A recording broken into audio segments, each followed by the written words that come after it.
Welcome to Thursday's edition of Take 5 as we go through the Sermon on the Mount and as we talk about the characteristics of a Christ follower.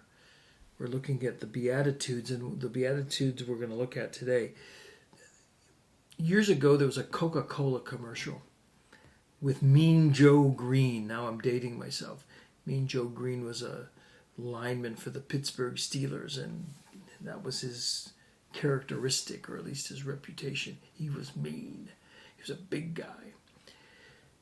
The advertisement, maybe you remember it, is there's a little boy in the tunnel of the stadium with a Coca-Cola that he's drinking, and Mean Joe Green is walking off the field, kind of limping, looking muddy and bloody, and just having fought the battles.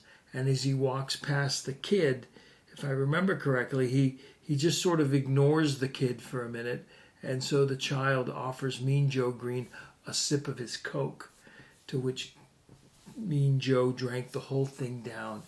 And then to say thanks to him, he takes off his jersey and he says, "Thanks, kid," and the kid's in his glory because this big star noticed him and even gave him his jersey.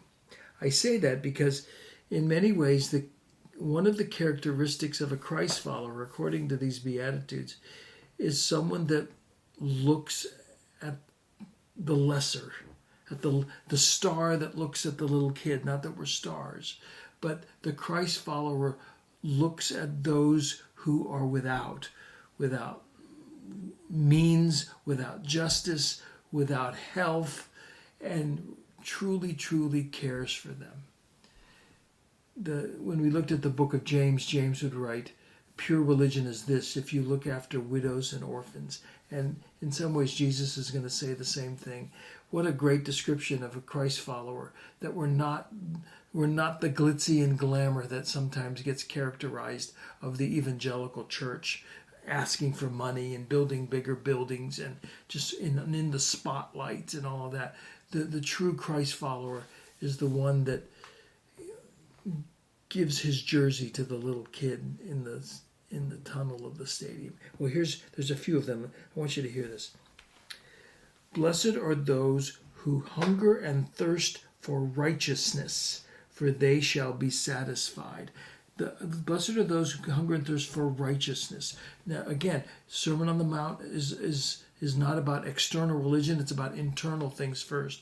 And so the first idea of righteousness is a right standing with God. And we only get that with Christ, and it comes from the inside. Hunger and thirst for that which is longing from the inside, which is a character quality that's right and that's just. And the word for righteousness and justice, especially in the original text, goes side by side. And so to hunger and thirst for righteousness, I think in this passage, is not just an internal quality. It is that, but it's also to look at society and see the unrighteousness of society and see the injustices of society and hunger and thirst for that, not only in my own life, but in all of society. And so when we look at so many of the wrongs of society, whether it's we're looking at the poor, or we're looking at the unborn, or we're looking at the racial injustices of our society,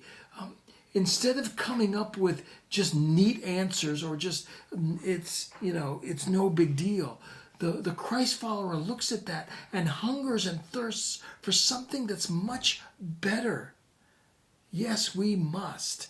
And so when we look at our society and the need for justice and mercy, the Christ follower hungers and thirsts for that. Do you? Don't just dismiss it as the issue of the day. Justice and mercy have got to be part of the world in which we live. And the way we bring in the kingdom of Christ into our world is to hunger and thirst for that justice and righteousness in our world.